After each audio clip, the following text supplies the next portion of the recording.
What's up everyone, it's Tensei here, and today we are going to be discussing the top 5 hand traps for the Yu-Gi-Oh! Speed Duel November 2021 format.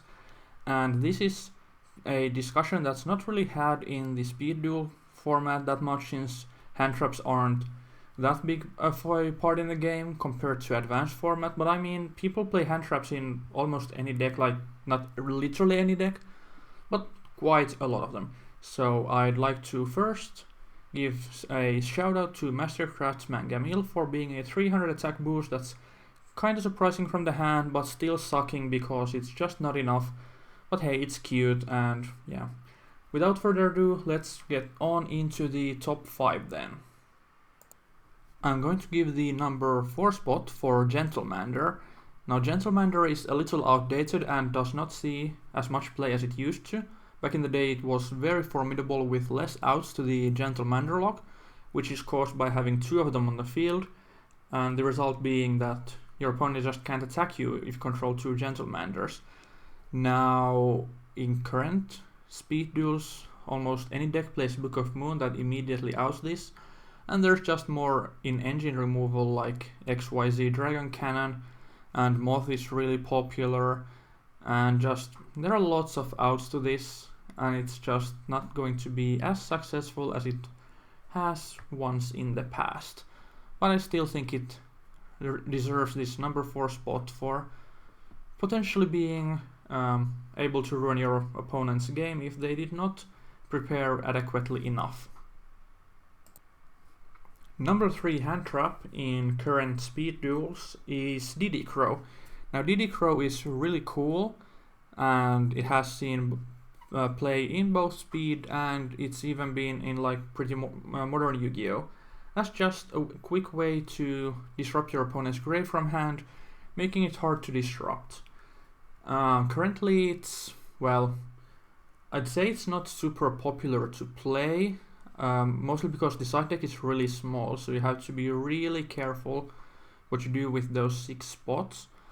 But DD Crow is just there, so if any graveyard focused deck would become relevant or try to become relevant, there's a quick option to use DD Crow against things like Skull Servant or Magnet Warriors or Viral Despair, and of course any future decks that would just be really dependent on the grave. And I think DD Crow might creep up on the hand trap list once we get more support for graveyard decks in the future.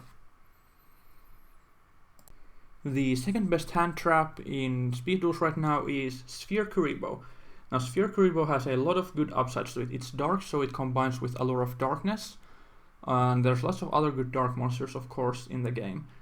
And it's a very good counter against Spellproof Armor, since once they get Shinzo out, they're pretty much protected against spells and traps, but a Sphere Kuribo can just change such Shinzo to defense, and a lot of decks have monsters that can get over the Shinzo in this position, making it really useful against that.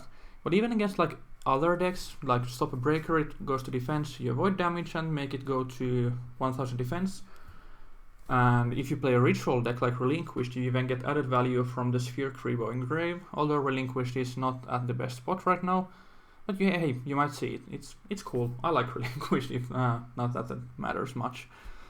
Yeah, Sphere Kuribo is just really versatile, and as for the other hand traps, it's just really hard to stop in the hand, like you'd have to discard it preemptively, or maybe have the Banisher I talked about before. You kind of have to like prepare for it in advance. You can't do much once it has been activated.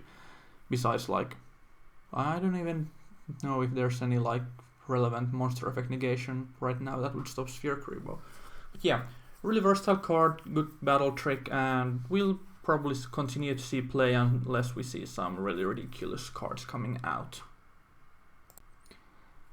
And well, the number 1 hand trap might be pretty obvious to some, but it's kinda cheating in some ways. The card, of course, is Parasite Paranoid, and yeah, you could say it's a bit of a cheat move to put it at the number 1 spot, since it's not going to be used as a hand trap most of the time. Just like being the enabler for Cocoon of Ultra Evolution is the main point of the card. However, you can use the Parasite Paranoid to protect your insects from attacks, from effects from the targeted monster. Not to mention you can turn that opponent's monster into an insect monster. So let's say you're playing against Magnet Warriors and they play Magnet Field and Delta to send a beta. Now if at this point you use Parasite Paranoid on their Delta, they now do not control an Earth Rock monster on the field. So this is how you can use Parasite Paranoid as a hand trap as well. Now you can, as I said, you can probably make an argument that Sphere Kuribo deserves the #1 spot for actually like getting used for the hand trap effect more. But you have like neat applications for the Parasite effect.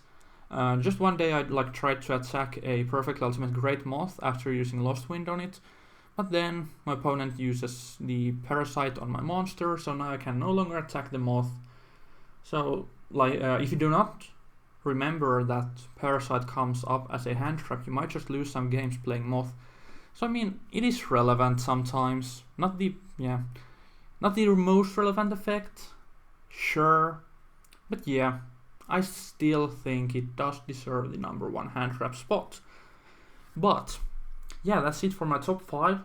If you have any disagreements or opinions, maybe like I forgot something, or you just want to like add on to something I said, please feel free to comment.